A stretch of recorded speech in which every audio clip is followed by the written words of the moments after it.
Hello friends, welcome to your YouTube channel Science with Devesh.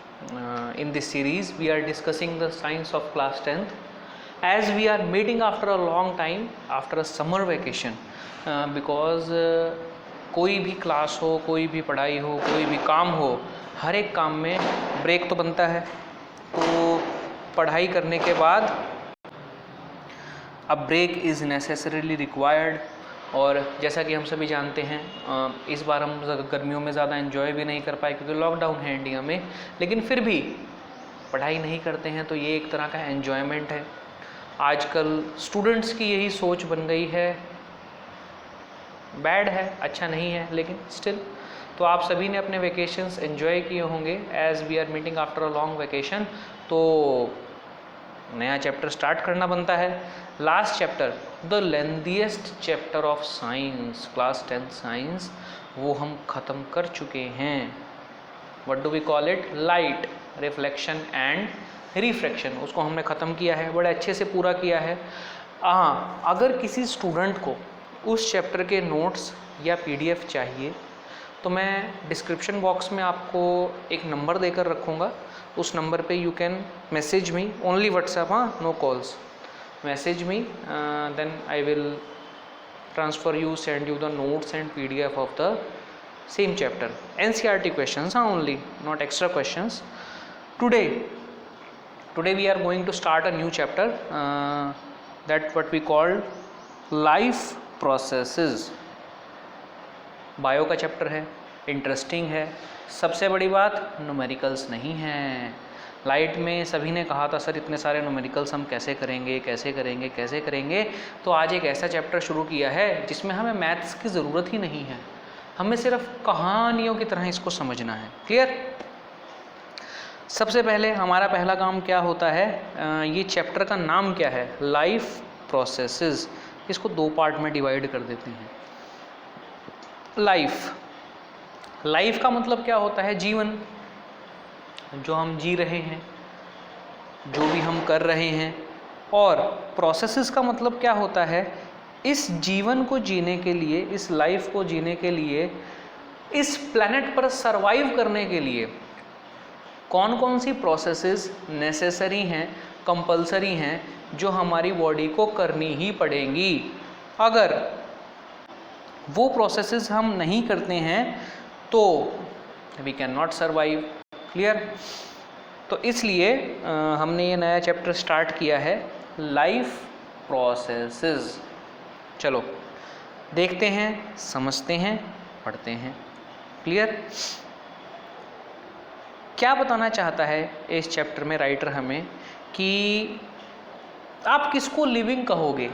आप किसे कहोगे कि ये व्यक्ति जिंदा है, या ये डेड है, या ये नॉन लिविंग है, या फिर ये लिविंग है?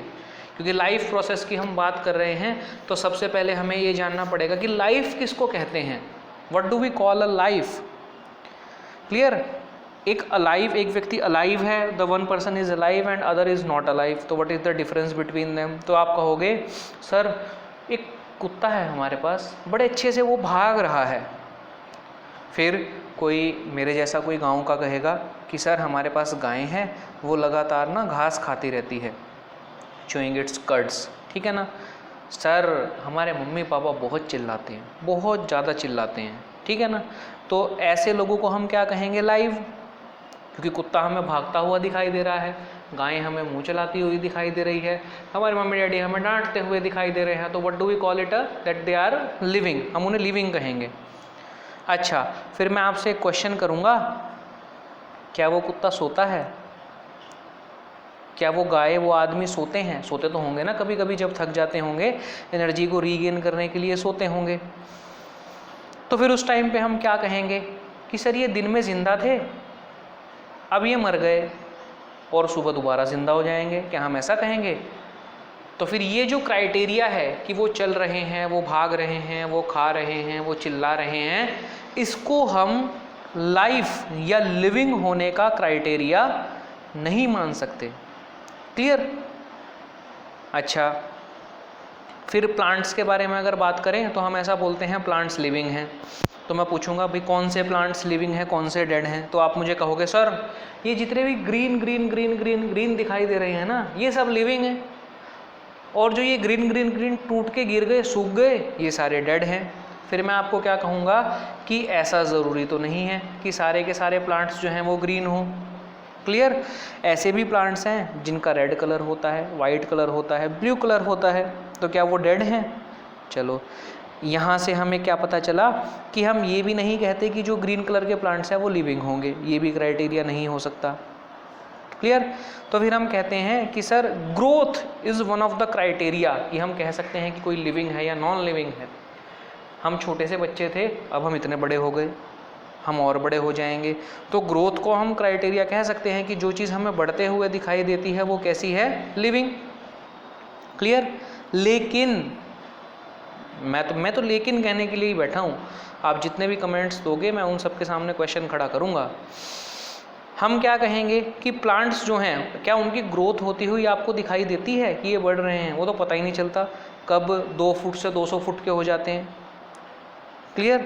तो ये भी क्राइटेरिया नहीं हो सकता, ठीक है ना। अच्छा, कुछ एनिमल्स भी ऐसे होते हैं कि जो ब्रीदिंग भी करते हैं तो हमको पता नहीं चलता, तो ब्रीदिंग को भी हम क्राइटेरिया नहीं मान सकते, ये भी इनफ नहीं। क्राइटेरिया हैं ये सारे, but they are not enough, तो हम क्या कहें?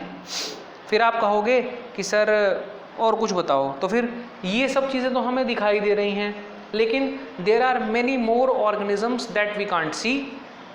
आपने 8th क्लास के अंदर भी पढ़ा था माइक्रो ऑर्गेनिजम्स के बारे में, which can not be seen bye naked eyes, उनको तो आप देख ही नहीं सकते, ठीक है ना। और ये आपको पता है कि मॉलिक्यूलर लेवल पे उनकी मूवमेंट लगातार होती रहती है, वो रुकते भी नहीं है कभी, ठीक है। तो क्या उनको लिविंग कहें? नहीं, माइक्रो ऑर्गेनिजम्स में भी एक एक्सेप्शन है। एक भैया जी होते हैं वायरस, जैसे कोरोना वायरस है ना, वैसे ही एक वायरस भी होता है। जब तक बॉडी से बाहर है, हमारी बॉडी से जब तक बाहर है तब तक डेड है, और जैसे ही हमारी बॉडी में एंटर करेगा लिविंग हो जाएगा। भैया इसने ही पागल बना रखा है, ठीक है। तो इसको भी हम क्राइटेरिया नहीं कह सकते। क्लियर? तो ये सारे क्राइटेरियाज को जब हम मिक्स कर देते हैं कि लिविंग भी है, ग्रोथ भी कर रहा है, तो मिक्स करके हम कुछ कह सकते हैं कि हाँ ये स्ट्रक्चर जो है वो लिविंग है, ये स्ट्रक्चर जो है वो नॉन लिविंग है। बड़ा ही कॉम्प्लिकेटेड मैटर है, इसीलिए तो पढ़ रहे हैं भाई, लाइफ प्रोसेस, इसीलिए तो हम स्टडी कर रहे हैं। क्लियर? तो अब एक और बात आती है, बचपन में आप खेलते होंगे, टूट फूट हुई है कभी? नई नई बाइक चलानी सीखते हैं तो कहाँ जाती है बाइक? सीधा 20 से डायरेक्ट 80 पे। बाल भी उड़ने चाहिए, चश्मा भी उड़ना चाहिए, और कई बार हम ही उड़ जाते हैं, तो हमें चोट लगती है, चोट लगती है ना। अब वो चोट अगर पूरी उम्र वैसी की वैसी रहे तो कैन वी सर्वाइव? नो, वो चोट ठीक होनी चाहिए। इसीलिए हमारी बॉडी में एक रिपेयरिंग का और एक मेंटेनेंस का सिस्टम भी होना चाहिए कि हमारी बॉडी में अगर कुछ ब्रेक डाउन आ जाए तो उसको मेंटेन कर सके, ठीक है। तो ये जो मेंटेनेंस की प्रोसेसेस जहाँ पर होती हैं उसी को बेटा हम क्या कहते हैं? Life process. क्लियर?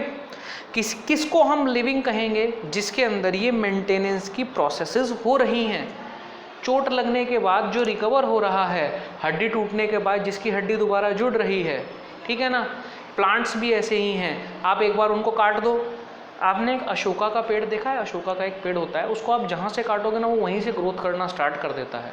इसका मतलब उसके अंदर भी मेंटेनेंस की प्रोसेस हो रही है ना।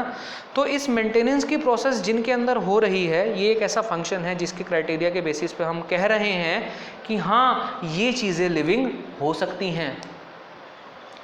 और मेंटेनेंस जो है वो आपकी बॉडी में हर टाइम होनी चाहिए, 24 घंटे होनी चाहिए। कैसे? आप सो गए तो आप तो कुछ नहीं कर रहे, लेकिन उस टाइम पे भी आपकी बॉडी में ब्लड तो फ्लो होना चाहिए, आपकी सांस तो चलनी चाहिए, नहीं तो कैसे ज़िंदा रहोगे। क्लियर? तो जब हम बैठे होते हैं, सिंपली आराम से बैठे हैं या हम सो रहे हैं, तो उस टाइम पे भी ये जो मेंटेनेंस की प्रोसेस है ये हमारी बॉडी में चलनी चाहिए। क्यों? क्योंकि यही मेंटेनेंस की प्रोसेस हमें किसी डैमेज से या किसी ब्रेकडाउन से बचाती हैं। अब अगर तुम्हें बाइक चलानी है तो बाइक चलाने के लिए पेट्रोल तो डलवाना पड़ेगा ना, भले ही वो 100 रुपये लीटर हो गया हो लेकिन फिर भी डलवाना पड़ेगा। तो ऐसे ही हमारी बॉडी को जब हमारी मेंटेनेंस करनी होती है, हमारी बॉडी को जब हमें डैमेज से बचाना होता है तो उसको भी कुछ पेट्रोल रिक्वायर्ड है। तो बॉडी का पेट्रोल क्या है बेटा? बॉडी का पेट्रोल है एनर्जी, उसको एनर्जी चाहिए। क्लियर? अब ये एनर्जी वो कहाँ से लेता है वो एक अलग बात है, ठीक है ना। अंदर तो वो एनर्जी बन नहीं रही, तो उसको वो एनर्जी कहाँ से लेनी पड़ेगी? From outside of the body, body के बाहर से उसको एनर्जी लेनी पड़ेगी। क्लियर? अब तुम कहोगे सर बॉडी के बाहर से एनर्जी कैसे लेंगे? तो घर पे हम खाना बनाते हैं ना, तो हमारी बॉडी के अंदर थोड़ी ना उगता है, वो खेत में उगता है। फ्रूट्स जो हैं वो पेड़ पे लगते हैं, पौधों पे लगते हैं, वहाँ से तोड़ तोड़ के हम उनको खाते हैं। क्लियर? तो हम एनर्जी कहाँ से ले रहे हैं? From outside the body. Clear हो गई ये बात? ठीक है। तो एक ऐसी प्रोसेस भी होनी चाहिए कि हम सोर्स ऑफ जो भी हमारा फूड एनर्जी का सोर्स है उसको आउटसाइड द बॉडी से इनसाइड द बॉडी ट्रांसफ़र कर सकें। अभी सेब अगर बाहर पड़ा हुआ है तो हम उस सेब को देखते रहें, वाह कितना अच्छा सेब है, कितने सारे विटामिन्स मिलते हैं, मिनरल्स मिलते हैं। तो ऐसा सोचने से वो हमारे अंदर थोड़ी ना चले जाएंगे, हमें उसको खाना पड़ेगा, अपनी बॉडी के अंदर भेजना पड़ेगा। तो एक ऐसी प्रोसेस भी हमको चाहिए कि हम उसे आउटसाइड जो whatever the source of food we can transfer it from outside the body to inside the body. Clear? तो इसी प्रोसेस को, यही जो प्रोसेस है उसको हम क्या कहते हैं? उसको बेटा हम कहते हैं न्यूट्रिशन। क्या कहते हैं? न्यूट्रिशन। आपने पहले पढ़ा हुआ है, मैं सिर्फ आपको इसका ओवरव्यू दे रहा हूँ। क्लियर? फिर और हमें एनर्जी की ज़रूरत कहाँ पड़ती है? अगर हमारी बॉडी का साइज़ बढ़ रहा है, बॉडी का साइज़ बढ़ता है ना, है नहीं बढ़ता? आप छोटे से थे 1.5 फुट के थे, अभी 5 फुट के 6 फुट के हो गए हैं, तो आपकी बॉडी का साइज़ बढ़ गया ना। आपको अगर आपके घर की दीवार है वो 5 फुट ऊंची है बाउंड्री, और आपको उसे 10 फुट करना है, तो भाई उसमें ईंट भी लगानी पड़ेगी, सीमेंट भी लगाना पड़ेगा, प्लास्टर भी करना पड़ेगा। तो बाहर से कुछ रॉ मटेरियल लगाओगे तभी तो वो ग्रो करेगी। तो इसी तरीके से आपकी बॉडी भी 1.5 फुट से 6 फुट की हो गई, तो उसको भी ग्रोथ करने के लिए कुछ एडिशनल रॉ मटेरियल्स चाहिए। वो अंदर नहीं बन रहे, वो आपको कहाँ से देने पड़ेंगे? Outside the body. क्लियर? अब अर्थ के ऊपर ना बहुत सारी चीज़ें ऐसी हैं जो कार्बन बेस्ड हैं। कार्बन बेस्ड मतलब कार्बन के मॉलिक्यूल से वो बनी हुई हैं, ठीक है। अब क्या होता है, अलग अलग ऑर्गेनिजम्स की जो न्यूट्रिशनल प्रोसेस है, जो एनर्जी लेने की प्रोसेस है, ग्रोथ के लिए जो एनर्जी चाहिए वो लेने की प्रोसेस है, वो अलग अलग होती है। कैसे? अगर तुम बहुत अच्छी मटर पनीर की सब्ज़ी बनाते हो और भैंस के सामने रख देते हो तो क्या उससे उसको एनर्जी मिलेगी? मिलेगी, बहुत कम मिलेगी, वो खाएगी भी नहीं ज़्यादा, ठीक है। तो उसको क्या चाहिए? उसको ग्रीन प्लांट्स चाहिए खाने के लिए। और जो ग्रीन प्लांट्स हम गाय के पास या भैंस के पास डालते हैं, अगर मम्मी सुबह सुबह तुम्हें ब्रेकफास्ट में दे, बेटा खा लो बहुत एनर्जी मिलेगी, तुम क्या कहोगे? अरे मम्मी खाएंगे तो पचाएंगे कैसे? क्लियर? तो उससे हमें एनर्जी नहीं मिलेगी। तो ऐसे ही सभी के जो एनर्जी के सोर्सेज हैं वो अलग अलग हैं। शेर को अगर तुम बोलोगे भाई एप्पल खा ले, तो जो एप्पल लेके जाएगा वो भाई साहब उसी को खा जाएगा, मैं तो तेरे को खाऊंगा। क्लियर? तो ऐसे जो न्यूट्रिशनल प्रोसेसेस हैं वो सबके अलग अलग हैं, लेकिन कॉमन चीज़ क्या है कि ग्रोथ के लिए सबको एनर्जी चाहिए, ठीक है। क्लियर? अच्छा, अब एनवायरनमेंट तो हमारे कंट्रोल में नहीं है, ठीक है। तो जो बेचारा सर्दी बर्फ़ में रह रहा है वो भी कुछ खाता होगा, और जो बेचारा रेगिस्तान में पड़ा हुआ है वो भी कुछ खाता होगा।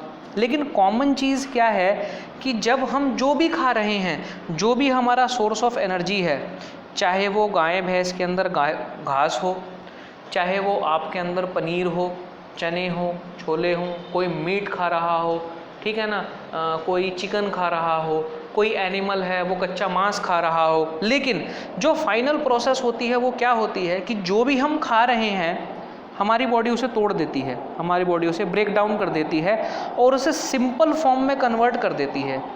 तो वो जो सोर्स ऑफ एनर्जी होता है ना, वो बेटा सब में यूनिफॉर्म होता है। जैसे मैं तुम्हें एक एग्जांपल देता हूँ, तुमने एक लकड़ी का टेबल लिया, ठीक है, तुमने अपनी एक नोटबुक ली, तुमने अपने घर से कुछ कपड़े उठाए, क्लियर। तो लकड़ी अलग है, कपड़े अलग है और नोटबुक अलग है। तुमने पेट्रोल डाल के तीनों पे आग लगा दी, तीनों से जो राख बनेगी वो सेम है, तुम डिफ्रेंशिएट नहीं कर सकते ये लकड़ी की राख है ये कागज़ की राख है। क्लियर, जब वो मिक्स हो जाएगी अच्छे से। तो इसी तरीके से कोई भी ऑर्गेनिजम्स है, बाहर से वो जो मर्जी खाए, लेकिन खाने के बाद अंदर जो एनर्जी बनती है वो सबके अंदर एक जैसी होती है। क्लियर, और वही जो एनर्जी बनी वो उसको हेल्प करती है किसमें, लिविंग स्ट्रक्चर को मेंटेन करने में, उसकी बॉडी को मेंटेन करने में। समझ में आई बात। अब इस मेंटेनेंस के लिए हमारी बॉडी में ना बहुत सारी रिएक्शंस होती हैं। कैसी कैसी रिएक्शंस, बेटा तुम सांस लेते हो, ये भी एक रिएक्शन है। तुम खाना खाते हो, वो डाइजेस्ट हो जाता है, ये भी एक रिएक्शन है। तुम जितना भी पानी पीते हो वो तुम्हारे ब्लड को फिल्टर करके यूरिन के थ्रू बाहर निकल जाता है, ये भी एक रिएक्शन है। तो ऐसी ऑक्सीडाइजिंग और रिड्यूसिंग बहुत सारी रिएक्शंस तुम्हारी बॉडी के अंदर चल रही हैं। ये रिएक्शन किस लिए होती हैं, सिर्फ और सिर्फ हमारे फूड को ब्रेक करने के लिए, उसे सिंपल फॉर्म में कन्वर्ट करने के लिए। क्लियर। अब ये रिएक्शंस करने के लिए बहुत सारे काम हो रहे हैं। कैसे कैसे काम हो रहे हैं, देखो, तुम खाना भी खा रहे हो, फूड भी तुम्हारे अंदर जा रहा है, सेम टाइम पे 24 घंटे तुम ऑक्सीजन भी ले रहे हो। ठीक है, क्लियर। ऑक्सीजन भी चाहिए ना, अपने सेल्स को, तुम्हारे बॉडी के जो सेल्स हैं उनको तुम ऑक्सीजन दोगे तभी तो वो एनर्जी बनाएंगे, और इसी प्रोसेस को हम रेस्पिरेशन कहते हैं। ठीक है, तो तुम खाना भी खा रहे हो, उसे ब्रेक भी कर रहे हो, और साथ ही साथ तुम ऑक्सीजन भी ले रहे हो। तो ये सारे काम हमारी बॉडी में एक साथ चल रहे हैं। अभी एक आदमी है, सॉरी आदमी नहीं है, ऑर्गेनिजम्स हैं, उसे कहते हैं हम सिंगल सेल ऑर्गेनिज्म। वो बेचारे एक ही सेल है, उसका मुंह, आँख, नाक, पेट सब कुछ एक ही सेल उसी के अंदर आता है। तो उसकी पूरी बॉडी एनवायरनमेंट के कांटेक्ट में है। अब वो क्या करेगा, ऑक्सीजन चाहिए एनवायरनमेंट से डायरेक्ट ले लेगा, फूड चाहिए एनवायरनमेंट में डायरेक्ट ले लेगा, उसको कुछ वेस्ट मटेरियल बाहर निकालना है एनवायरनमेंट में छोड़ देगा। लेकिन हमारी बॉडी कैसी है, हम मल्टी सेल्यूलर हैं, हम एक बहुत कॉम्प्लेक्स बॉडी हमारी है। हमारी बॉडी का हर एक सेल डायरेक्ट एनवायरनमेंट के कांटेक्ट में नहीं है। तो जितने भी काम हमें करने हैं, चाहे हमें ऑक्सीजन लेनी हो, चाहे हमें फूड लेना हो, हमें जो कुछ भी करना हो, ठीक है ना, उसके लिए हमारी बॉडी में कुछ स्पेशलाइज्ड ऑर्गन्स हैं। ठीक है ना, वो स्पेशलाइज्ड ऑर्गन अलग अलग फंक्शन परफॉर्म करते हैं। मैं तुम्हें अभी बहुत सिंपल एग्जांपल दे रहा हूँ। हमारी नाक क्या करती है, ऑक्सीजन लेने का काम करती है, कार्बन डाइऑक्साइड को बाहर निकालती है। हमारा माउथ क्या करता है, फूड को च्यू करता है, छोटे छोटे पार्ट्स में उसको कन्वर्ट करता है। हमारी आंखें क्या करती हैं, देखने का काम करती हैं। हमारे कान क्या करते हैं, सुनने का काम करते हैं। 9th क्लास में अंदर भी तुमने पढ़ा था कि बॉडी के अंदर अलग अलग टाइप्स के सेल होते हैं। एक टाइप के जो सेम सेल होते हैं वो एक टाइप का फंक्शन परफॉर्म करते हैं। क्लियर, उसको रिमाइंड कर लेना है एक बार। क्लियर, तो ये स्पेशलाइज्ड फंक्शन, ये स्पेशलाइज्ड टिश्यू क्या काम कर रहे हैं, हमारी बॉडी में अलग अलग काम कर रहे हैं। क्लियर। अब फूड कहाँ से ले रहे हो, माउथ से। ऑक्सीजन कहाँ से ले रहे हो, नाक से। लेकिन क्या ये माउथ में और नाक में ही चाहिए, तुम्हारी उंगली है ना हाथों की, उसकी जो टिप है उसको भी ऑक्सीजन चाहिए, उसको भी एनर्जी चाहिए। तो ना देखो, माउथ कहाँ है, नाक कहाँ है, और मेरी हाथ की उंगलियाँ और पैर की उंगलियाँ कहाँ हैं। तो यहाँ से क्या हुआ, यहाँ से एक और प्रॉब्लम क्रिएट हुई, और उस प्रॉब्लम का सॉल्यूशन क्या निकला कि हमारी बॉडी के सभी पार्ट्स को एनर्जी और ऑक्सीजन चाहिए। तो भाई उसको हमें क्या करना पड़ेगा, वहाँ ट्रांसपोर्ट करना पड़ेगा। जैसे गेहूँ, चावल, ये सबसे ज़्यादा कहाँ होते हैं, हरियाणा में होते हैं, यूपी में होते हैं, पंजाब में होते हैं। लेकिन रोटी तो बेचारे साउथ में, केरला और तमिलनाडु में भी खाते हैं। तो हम क्या करते हैं, जहाँ गेहूं का प्रोडक्शन हो रहा है वहाँ से उठा के उसे पूरे इंडिया में डिस्ट्रीब्यूट कर देते हैं। क्लियर। इसी तरीके से माउथ से फूड को और ऑक्सीजन को नाक से उठा के हम पूरी बॉडी में ट्रांसपोर्ट कर देते हैं। तो इसीलिए हमें क्या चाहिए, ट्रांसपोर्टेशन सिस्टम भी चाहिए। क्लियर। तो जो केमिकल रिएक्शंस इन्वॉल्व होती हैं, जैसे तुम्हारी बॉडी है, तुम्हारी बॉडी ने, तुम्हारे सेल ने ऑक्सीजन लिया, ऑक्सीजन से एनर्जी बना दी। तो जनाब वो एनर्जी बनाने के बाद वहाँ कार्बन डाइऑक्साइड भी बनता है, और वो कार्बन डाइऑक्साइड हमारी बॉडी के लिए कैसा है, हार्मफुल। तो उसको बाहर भी तो भेजना पड़ेगा। तो कार्बन डाइऑक्साइड को अगर बाहर भेजना हो तो उसे वहाँ से उठा के नाक तक लाना पड़ता है, उसके लिए भी ट्रांसपोर्टेशन सिस्टम चाहिए। क्लियर। उसके बाद तुम्हारा जब पूरा खाना, पूरी बॉडी में खाना जब पच जाता है, उसमें से विटामिन, मिनरल, ये सारी चीज़ें अलग हो जाती हैं, तो उसके बाद भी क्या बचता है, कुछ वेस्ट मटेरियल बचता है, बाय प्रोडक्ट बचते हैं। तो उसको भी हमें बॉडी से निकालना पड़ता है। इसी प्रोसेस को हम क्या कहते हैं, एक्सक्रीशन। तो जो बेसिक रूल है मल्टी सेलुलर ऑर्गेनिजम्स में, वो क्या है कि एक स्पेशल टाइप का सेल, स्पेशल टाइप का टिश्यू एक स्पेशल टाइप का फंक्शन परफॉर्म करता है। इसीलिए हमें एक ट्रांसपोर्टेशन सिस्टम चाहिए जो पूरी बॉडी में एनर्जी को घुमाता रहे, ऑक्सीजन को घुमाता रहे और पूरी बॉडी से वेस्ट प्रोडक्ट्स को क्या करता रहे बेटा, बाहर निकालता रहे। क्लियर? तो ये सारे ट्रांसपोर्टेशन सिस्टम जब चलेगा तभी मेंटेनेंस चलेगी, और मेंटेनेंस अगर बॉडी की होगी तभी हम उसको क्या कहेंगे कि वो लिविंग है। क्लियर है ये बात? क्लियर। तो इस चैप्टर के अंदर इन्हीं सारे ट्रांसपोर्टेशन सिस्टम को और इन्हीं सारे मेंटेनेंस सिस्टम को हम स्टडी करेंगे। तो आज हमने थोड़ा सा इस चैप्टर का ओवरव्यू लिया। In the next video we will discuss the further details. अच्छा लगा ना? तो अच्छा लगा तो भाई लाइक मारो, देके एक लाइक करो, शेयर करो, सब्सक्राइब करो चैनल को। और अगर नोट्स चाहिए तो डिस्क्रिप्शन बॉक्स में मैं तुम्हें एक नंबर देकर रखूँगा, उस नंबर पर मुझे मैसेज करो, I will send you all the notes. Clear? Thank you very much.